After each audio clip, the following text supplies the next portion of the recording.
I remember going to Gatineau, and I spent 45 minutes trying to find a way to come back. Content, how content is used in the real.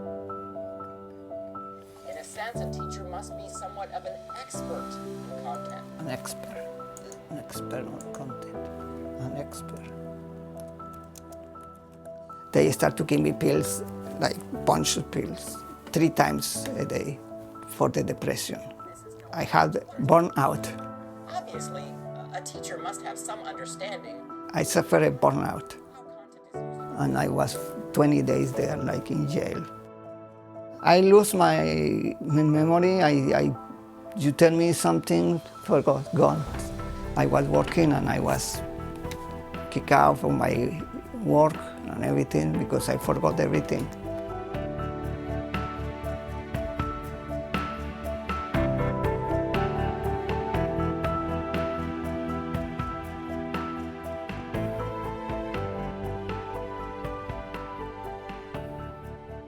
One of the beautiful things about this place is that we're striving to create an environment that removes barriers so people can just be people.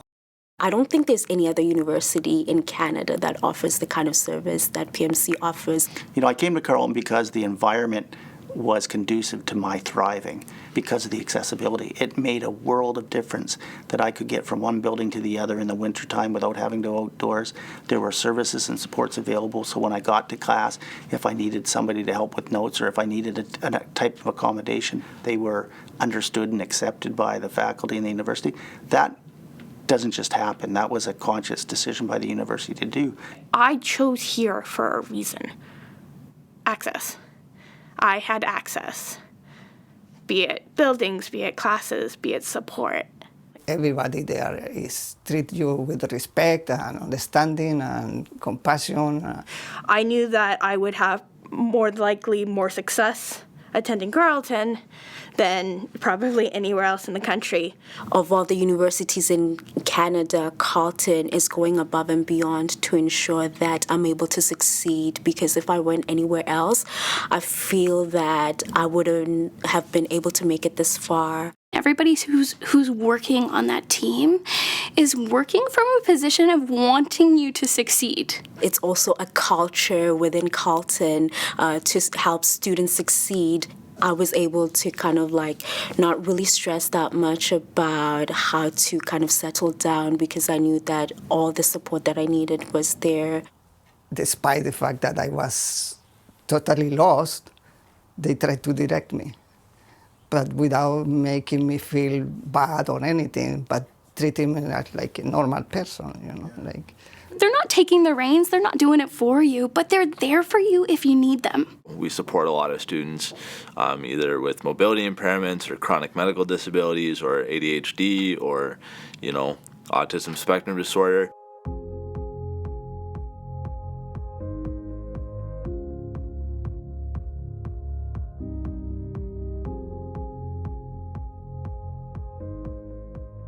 The education piece is something that PMC does really beautifully, that Carleton is trying to do. I'm in a chair, and the biggest barriers that I faced, and I think a lot of people with disabilities face, have to do with the attitudes of others. Current public attitude in Canada and most other countries is still that people with disabilities are liabilities that need to be dealt with, as opposed to assets that they can benefit from. When we talk about invisible disabilities, when we talk about disabilities in general, how are we talking about it? What language is being used? Disability issues, even the terms we use are minimalistic, right? We have to deal with disability issues. No. What are we losing as a society by not accommodating people with disabilities? It should be the question. I'd love to see the discussion turn from what the cost of disability is to what the benefits of inclusion are. Coming at it from a place of openness that allows for effective learning and unlearning to take place. Use your students with disabilities as ambassadors. You're not going to learn unless you're talking to the faculty with disabilities, students with disabilities, staff with disabilities. You're not going to learn how to grow if you're not taking that feedback. 90% of the folks with disabilities that we work with, 90% have invisible disabilities. So how do we work with folks? How do we work with individuals' fear about being misunderstood, about being judged, about being mistreated because somebody thinks they're taking advantage of the system, right? How do we address those things? Because they're real for people. My disability is written all over me. There's no concealing it. It's been like that since I was a kid, and I've never known any other experience. And, I've never really had to justify my supports in a way that people with invisible disabilities or chronic medical disabilities may have to as well. It's tough. It's tough for a person with a visual disability to not get rejection all the way. And you cannot go around telling people, I'm a person with a visual disability. No. To every person who uses Paul Menton Centre, we feel like we are not discriminated, we are not judged, we are just welcome there. So that's makes the whole difference in your life.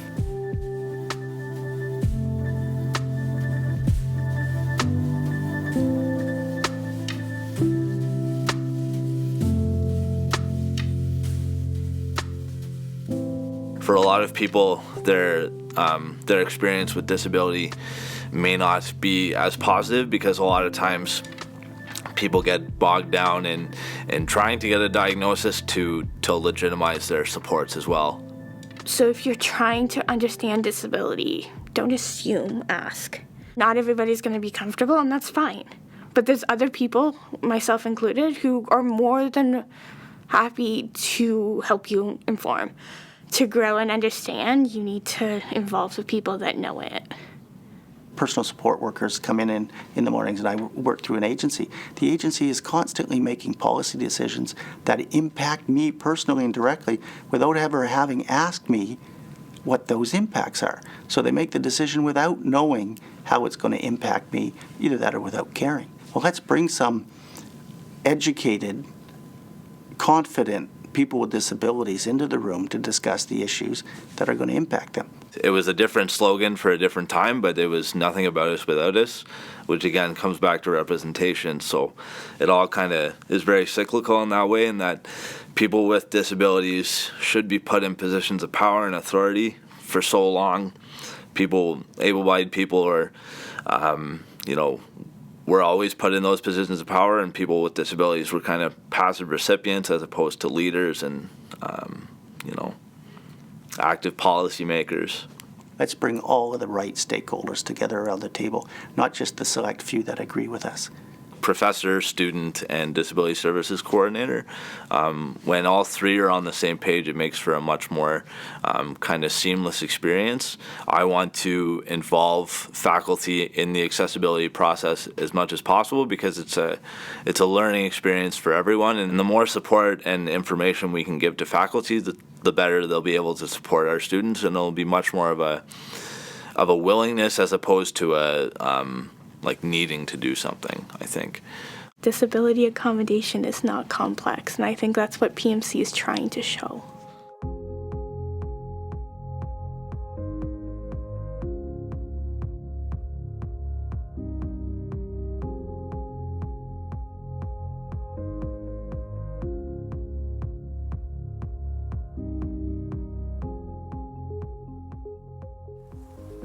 I'm not a quitter. I just try to finish what I start, even if it takes time. But what is 1-2 years without confronted with eternity? Your ideas are there to be transformed. The ideas are there to be changed. It's not to be static, that we have the power to decide or stay there or change. When I was 15, I became the first female athlete with a physical disability to swim across Lake Ontario. That was the result of a lot of really beautiful things kind of coming together. I was a competitive swimmer, and I worked under the tutelage of Vicky Keith, who's a marathon swimmer as well. And so I had watched Vicky complete a marathon, and I just sort of said, I think that's something that I could do. I think that I could, use my passion for long distance swimming at the time to better the community. So I swam from Barrett Point, New York to Lake Ontario Park in Kingston, and was the first woman with a physical disability to do that. Sometimes finding that passion was what made it so that I can make connections. It's how I found what was my original goal of being a developmental service worker, and why I went to college was because I made connections in the school environment and was working with other students with disabilities. That momentum and me going, no, I want to change something. So I'm the change maker. I prefer to change things than just let them stay. It's knowing and having those experiences that has helped me amplify my voice and amplify my friends' voices. I believe that people with disabilities want to participate in everything that everybody else does. I know I do. I took a scuba diving course back in the mid-90s, and it was directed towards people with disabilities, and I loved it. And I loved it so much that the guy who runs it said he'd like to set up a scuba diving foundation for people with disabilities, and would I help him? So we helped put the organization together, and we've been running a scuba diving foundation for people with disabilities since 2000, basically. And you know what? We've trained hundreds and hundreds of people with disabilities how to dive, and more importantly, we've trained over 1,000 dive instructors how to teach people with disabilities how to dive, so that when they go back to their dive shops in different towns and cities across Canada and countries around the world, all of a sudden more disabled people will have that opportunity to scuba dive. 1, 2, 3. A, I'm doing it for pleasure, but B, it has the secondary impact of helping people broaden their attitude towards what people with disabilities can do.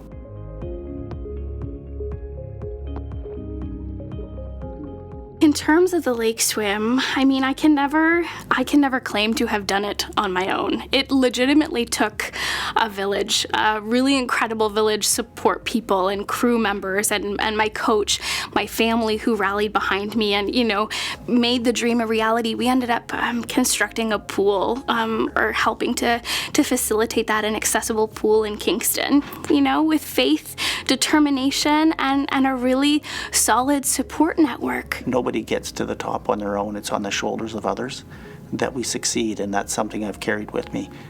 I would not have been as successful as I am, and I would not be as happy as I am today without the people in my life that I had. Your love is pure and great. We have sworn to love each other. We have fulfilled it without care. I continue to think about the beauty of your laughter, your voice, and your sight, and I dream that tomorrow you will be with me. I finished, I have my diploma, and I know it seems maybe a little bit, but for me it's a long way. For me it's really a lot of effort, and I cannot do it without Paul Menton Centre. And you can't stay stagnant. You need to keep growing. Bar none, what started my entire improved quality of life post-injury was education. I want the world outside of Carleton, I want the world at large to know that people with disabilities do want to achieve greatness. I feel like PMC has given me the tools that I need for the next chapter in my life. My hope is that someday, disability services won't need to exist because, if someone comes to you and asks for support, you'll just give it to them, no questions asked, They've all realized some kind of potential in me that when I first came to Carleton, I didn't know that I have. I'll forever be grateful for that, yeah.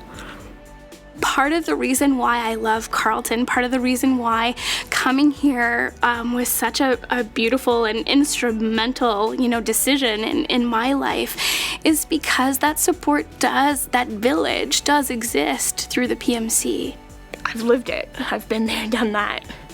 I've often been the voiceless, and I don't want that to be anybody else's experience.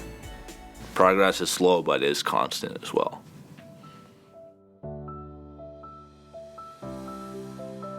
It's reconforting to know that you have people who care about you and understand you. So understanding and compassion is something that we all needed.